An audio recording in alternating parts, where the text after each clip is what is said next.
to do more tomorrow. So I have the privilege and honor of welcoming everyone here to this.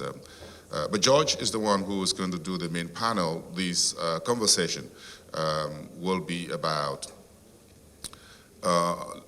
using one of the African women executives in the C-suits to mirror the rest of all of you who are here and several millions of other women across the African continent. So give me, let's put our hands together to welcome Mrs. Alakija, the Executive Vice Chairman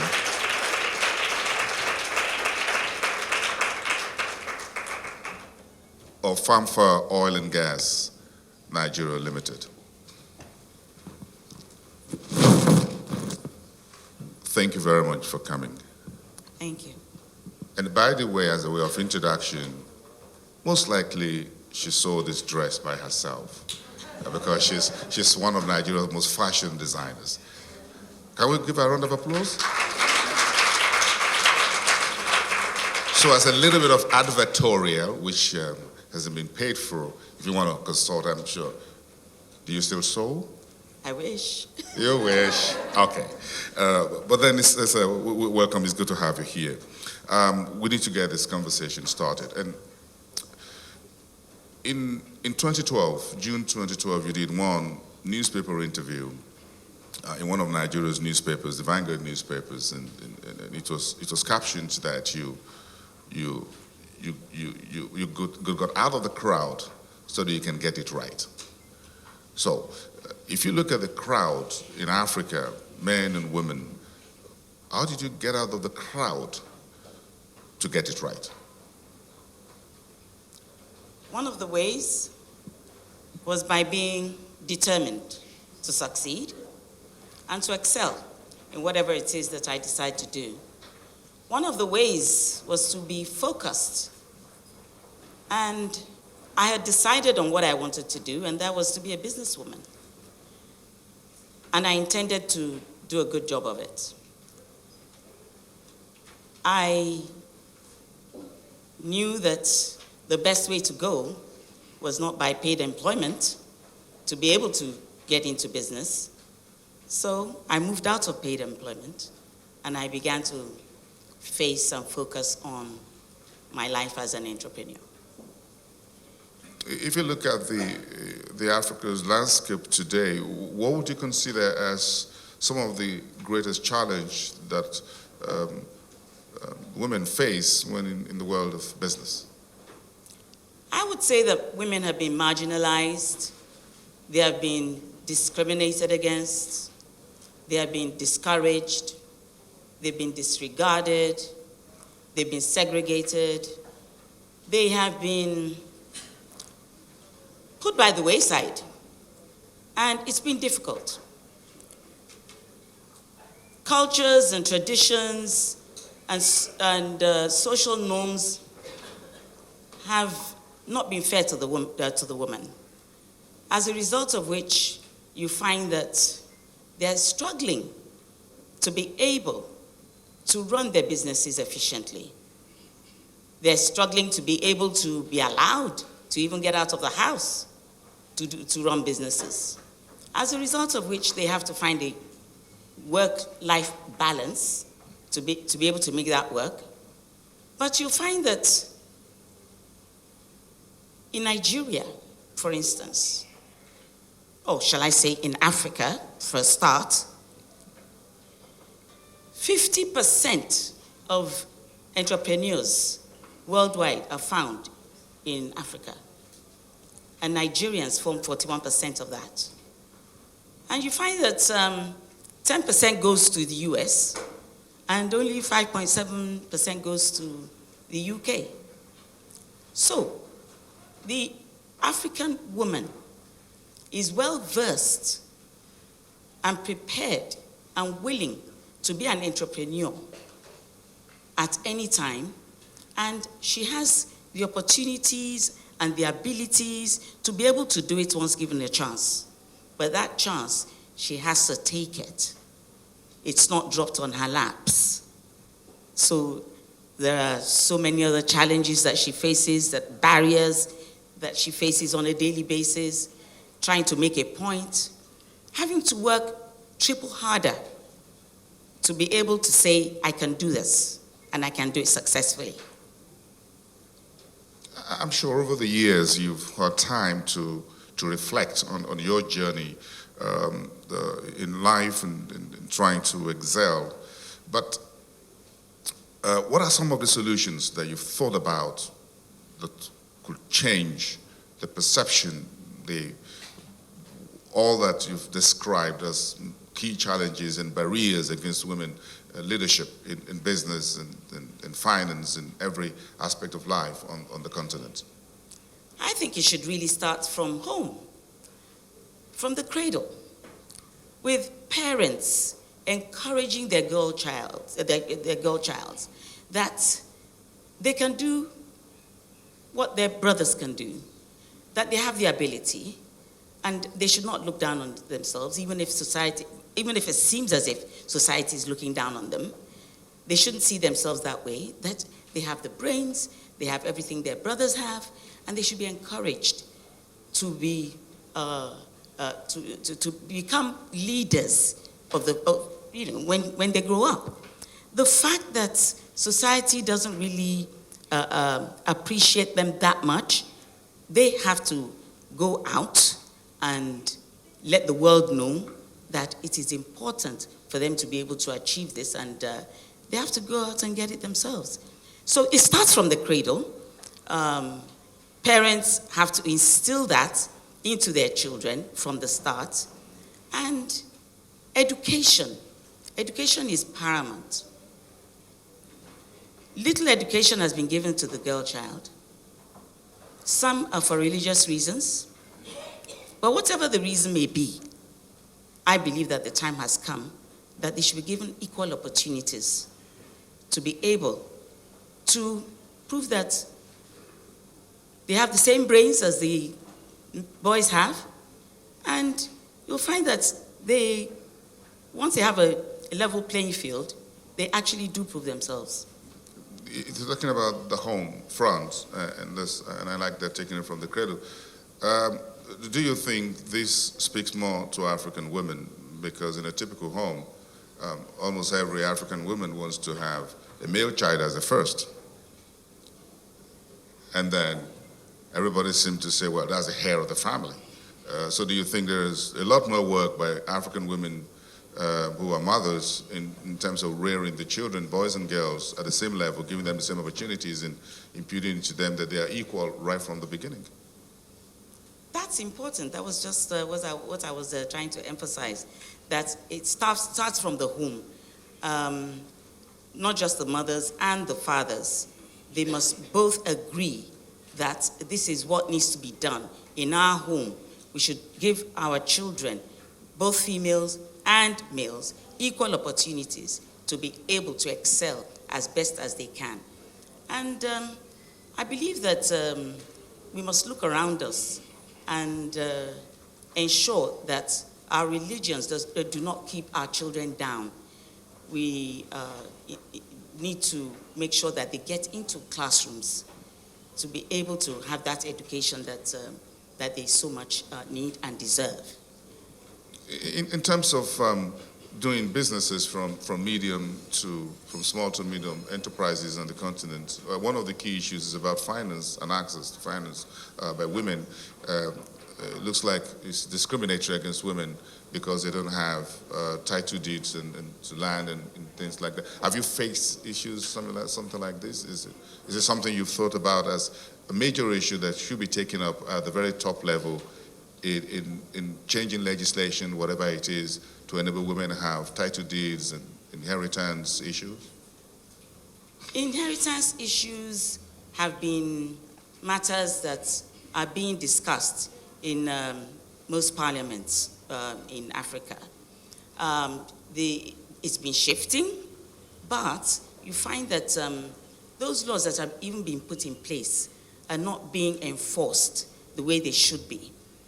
They should be enforced so that the females within the families have the opportunity to be entitled to land. It shouldn't be just the male children that should have the the title to the land through inheritance. And I believe that our banks have a lot to do. They have, you'll find that there are maybe about 30% of women that have access to formal accounts, formal funds, formal funding. I believe that the banks have a lot to do. They have a lot to play. They have to relax some of their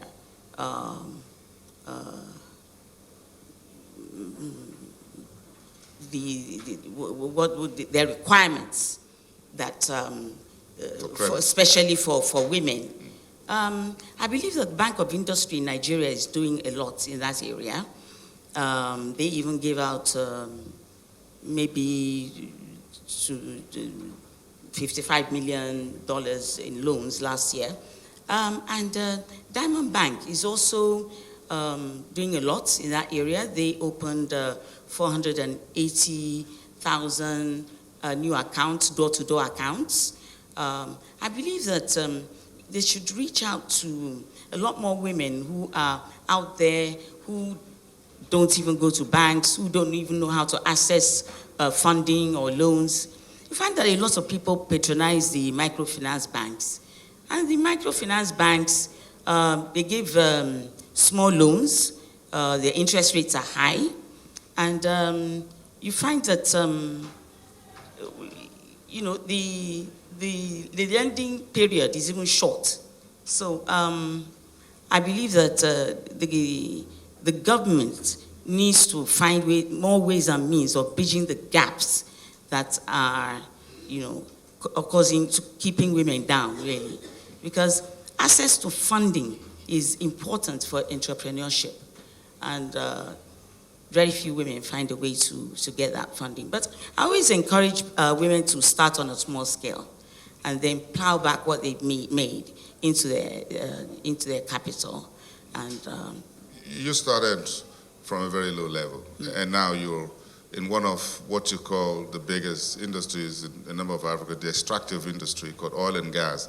So whether you're doing mining or you're doing oil and gas is big business across the African continent. So in terms of getting contracts, in terms of bidding for contracts, and something saying we're doing, making it competitive and say, look, who's behind this business? Who do we give it to? Is it a man or a woman? You do think it's an issue across the continent when it comes to government officials making decisions on who secure big contracts? Well, they have always looked down on the women, thinking that maybe they don't even have the brains for it, or sometimes that they're physically weak, or that they wouldn't have participate.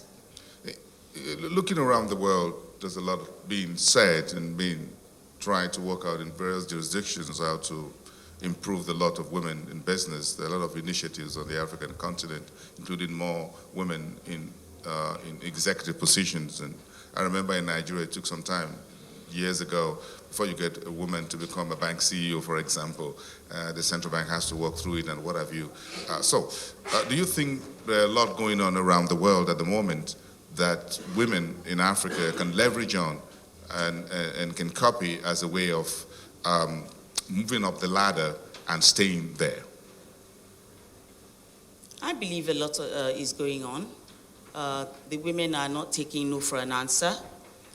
The women are, some are working from home, some have moved out of home, and some are on boards, important boards, and they're making a difference, a huge difference all over the world, not just in Africa. And the world is having to listen to what they have to say, is having to watch them. Many have broken those glass ceilings, and they're proving their point. And you find that wherever the women are, the bottom line seems to shift more than, what it was before they got there. I want to ask you. I want the audience to ask you a few questions, but I've got one for you. One of the areas in which we're looking at Africa is in what I call the business of philanthropy. Do you think you did a little bit in that area? Maybe you can shed some light on what you're doing in terms of philanthropy, because it's becoming a major initiative around the world in giving back to the society. And how do you think women can do more in that space? I think there should be platforms where women support women. Wherever we find ourselves, we should stretch out our hands to those who are looking up to us, especially when we have been able to move out of a lower level and we've been able to move up. I, for instance, have been able to reach out to widows and orphans, to empower them, to give their children scholarships, and even the orphans in our society. And they are doing extremely well. We are giving them interest-free loans, and the kind of loans that they find difficult to be able to obtain, even from microfinance banks. We are giving them those easily, and we're expanding our base even this year. Last year, we set up a new platform. It's an online platform called Flourish Africa, which is also for women. It's a platform where women, the older women, are inspiring and encouraging the Millenium Women. It's a platform where women can go to, and they're able to get to know more about how other people got to where they are today, and they're going to be able to learn through how they faced challenges and overcame them, and the solutions that they were provided that got them to where they are today. They're able to interact with them online. Things that's about career, business, entrepreneurship, health, life issues, love, relationships, and beauty. Everything concerning women is there. So it's to help African women to flourish. So I believe that a lot more women should find ways and means of reaching out to other women so that they can get out of whichever situations they find themselves, or however they can encourage them to, take them to the next level. 60 seconds, maybe 1 minute, maybe 2 minutes, very brief. What is your outlook on women in Africa when it comes to business and economy? I believe that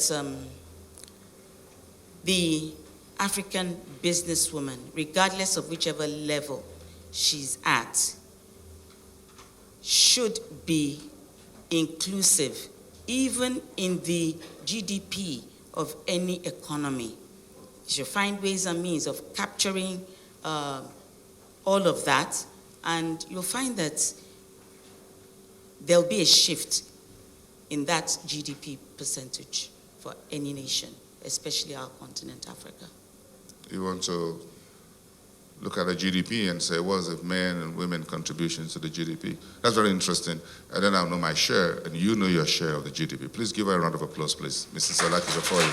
Thank you. Let's take a few questions from the audience, please. Here we go. So sharp. Okay. The lady in black. Do we have the roving mics, please?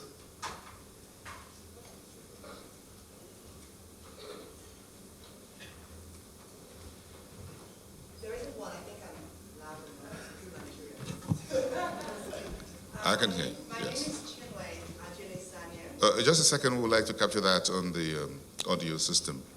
So there's a microphone right there for you. Thank you, ma'am. Hello. My name is Chinwe Ajene Sanya. Mrs. Alakija, thank you so much for being here. You're truly an inspiration for a number of us women that look up to you. My question has to do with really your story. because there are certain sectors, as we know, that are for real or unreal, but stereotypically seen as male-dominated environments, one of them being oil and gas, infrastructure, real estate. There are certain sectors that are typically seen that way. So I have a three-part question, which is really, how did you penetrate that sector? How have you been able to remain sustainable in that sector and where you are? And what kind of support systems have you created? Particularly when we vision that some of these are seen as boys' clubs and decisions are not necessarily made where typically you would want to find yourselves. So how did you navigate that type of environment and still stay true to who you are? Through the grace of God. Oh, you think it's funny, but that's the truth.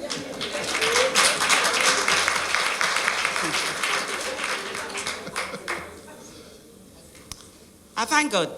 I'm not an overnight success. It's taken 26 years to get to this point. People think that it happened like 5 years ago. No. It's taken that long. Since 1991 to this stage. It's been a lot of hard work. It's been one where I have had to remain focused and totally determined. A lot has to do with my religion and my faith and my belief. And obviously, having to knock on doors because there's nothing you can do alone. And my husband and my children, we all work together, and we have always put in our best and our all into this business to make sure that it works. There have been a lot of challenges. It hasn't been smooth. It hasn't been easy. If anybody thinks that, things were dropped on her lap, I'm afraid I'm going to have to disappoint them. There's a lot more to it than you think. Anyway, we thank God that no matter what the obstacles that one faces, once you take it to God in prayer, you do find a way. I have been able to, together with my family and staff, being able to reach out to Nigeria, and we have, together with our partners, been able to do our own CSR in Nigeria. And we have been able to assist in so many different ways. We've given about 15,000 engineering scholarships to students. We have built mobile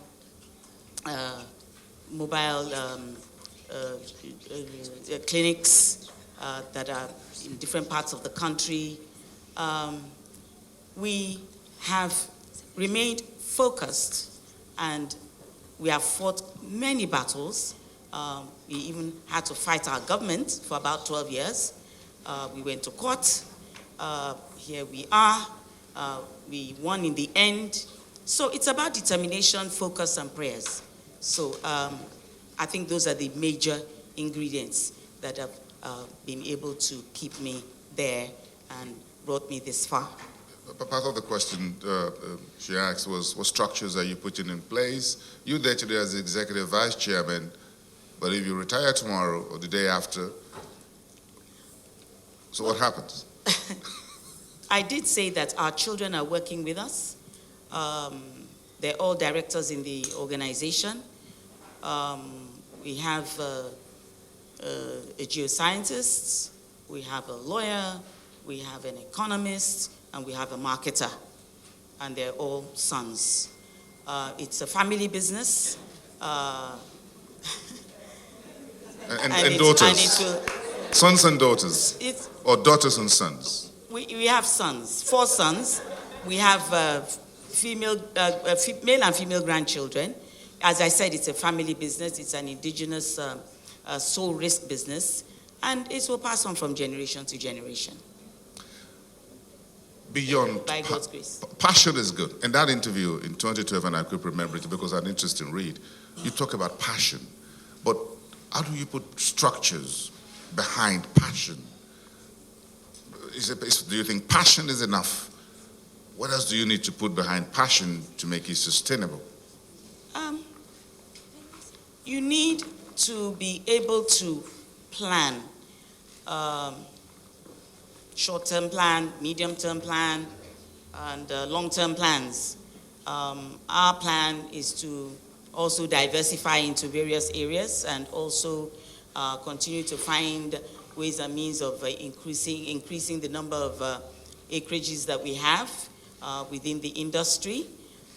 We enjoy being in the industry, but we also in various other businesses at the moment, and we intend to continue to expand into other areas, and other industries, and other sectors. Thank you, Mr. Alakija. Do we have any other intervention in the audience? I'm going for my final. Okay, right from the front. Please take the microphone to the front here, please. Good morning. My name is Anta Babakarangam. Thank you for being such an inspiration. But I want to know your story. I want you to be very personal and tell us how you personally made it to where you are. Exactly. How did you make it? What is your story? Where did you come from? Give me more, because we are young females that are looking for stories and inspiration. And if I may ask you to be more personal and precise about that story, please, because I know it and I want you to share it because it's beautiful. Thank you.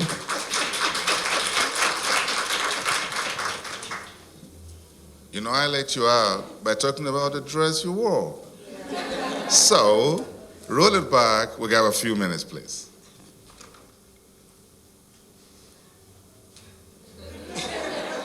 Should I lead you on? Should I lead you on? Should I? I didn't know that it was going to be about me. Okay. I started business in the secretarial line, moved from there to the fashion line, moved from the fashion line to the oil industry, moved from the oil industry into other industries, printing, real estate, and others that are currently in the pipeline that have not yet materialized. So I thought with oil you've given up, because if you have oil acreage in Africa and Nigeria, you might as just well retired. You can't retire. I don't know any businessman or woman who has said, "Oh, I have enough. I want to cross my legs and go to the south of France now at my age." I'm just going to be 67, and I'm still very strong, and I love doing business, and I want to continue doing business. I'm pushing women advocacy. I'm pushing women's advocacy. I can't tell my story in 1 minute. I can't. My story is online. I've written my autobiography. It's there. It's too much to talk about in 1 or 2 minutes. Should we wait for a full book, biography, something like that? A part of what we share. In 3 years. In 3 years' time? In 3 years' time, there will be a full book, a bigger book, bigger than the one I have now. Very oily book. Very oily book. Very oily book. I promise because you. I'm sure a lot of female executives here from Africa and even outside would want to have, when they come to Nigeria, Angola, wherever, Ghana, they want to have a handshake with more female oil executives than males. Do I have a yes of that? I promise. Yes, thank you very much. In 3 years' time. Yes. They should be having more handshake with more female oil and gas in the extractive industries, not modern. But you know, we shared. I studied secretary. I started as a secretary of administration. That's where I did Pittman College of London and Royal Society of Arts. That's where I started. Pitman's College in London. Really? Yes. Okay. I started with the manual typewriter of those days, before Twitter and all of that. But it's very interesting having you here. Do we have any other intervention in the hall so that the panel with George, they're just raring to go? You're going to sit down here and listen to at least another 4 female executives across the continent who have very great stories to tell and share insight with you. If there are no other interventions, please let's put our hands together again for Mrs. Alakija, the Executive Vice Chairman of Farm for Oil and Gas Nigeria Limited. Thank you very much for being here. Thank you for having me. Thank you. We appreciate that. Let me hand you over to George. You want to have an oil handshake? George is from McKinsey. Please put your hands together. George is moderating the next panel. Thank you very much.